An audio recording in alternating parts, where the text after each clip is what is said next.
大刀螳螂有多强悍，竟能打破食物链去捕食蛇鼠鸟？进食过程为何如此残忍？自然界里鸟吃虫子是常态，你见过虫子吃鸟吗？大刀螳螂就打破了这个界限，可以捕食鸟、老鼠，甚至是蛇，凶悍无比。大刀螳螂作为一个昆虫，到底有多厉害？它为什么能打破食物链规则，捕食鸟类呢？大刀螳螂虽然属于虫类，但却是昆虫里体型最大的一种，体长达到了8厘米左右，不比小型鸟类差多少。螳螂前端有2个非常有力的前肢，可以牢牢固定住猎物。前肢上面尖利的锯齿可以在固定住猎物的同时给对方造成伤害，并且它还有细长而灵活的前胸，可以使前肢的攻击范围更大。它还有一个非常灵活的脑袋，可以旋转300度，这使得螳螂不需要大范围的活动身体，就能获得宽广的视野。而螳螂的复眼本身动态视力就十分出色，这为螳螂捕猎提供了充足的支持。除了身体条件优越外，大刀螳螂的捕猎技巧也十分出色。身为典型的伏击型猎手，螳螂的耐心特别好，它们可以一动不动坚持1周而不被饿死。在肚子吃饱的情况下，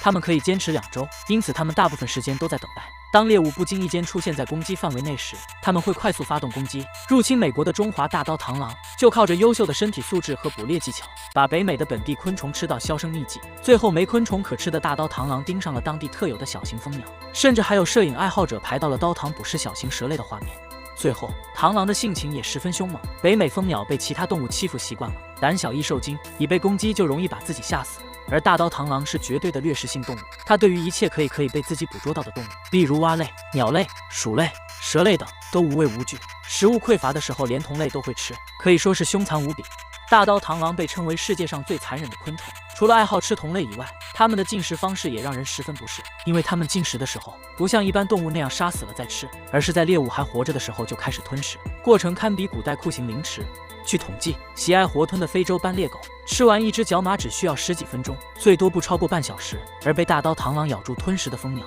可以活着被啃食1个小时以上，可见大刀螳螂的进食过程有多惨烈。并且斑鬣狗还接受腐肉，对着动物尸体也不嫌弃，而大刀螳螂因为眼睛无法识别静态物体，捕食只抓活物，因此它造成的痛苦要比斑鬣狗还要多。从这方面来说，大刀螳螂不只是最残忍的昆虫，在整个动物界，它的残忍都排得上号。那么它们为什么会有这么凶残的进食方式呢？其实这都是因为螳螂本身的身体限制，它们的2个前肢虽然力气很大，可以固定住猎物，却无法杀死对方。上面的锯齿也只能让猎物感到疼痛而停止挣扎，而无法将猎物切割肢解。但螳螂毕竟只是个昆虫，它们的脑袋和口气都非常小，一次无法吃掉大块的肉，更无法咬死猎物，只能一点一点的生吃，使得猎物被啃食很久都死不掉，痛苦不堪。此外，螳螂是一种纯粹的战斗性昆虫，它们没有进化出任何麻痹性的毒素，所以被活啃的猎物只能一点点的感受到自己的肉被啃食，生命力慢慢流逝，直至死亡。出色的捕猎能力和残忍的进食方式，使得大刀螳螂不受人待见。好在我国的大刀螳螂有不少天敌，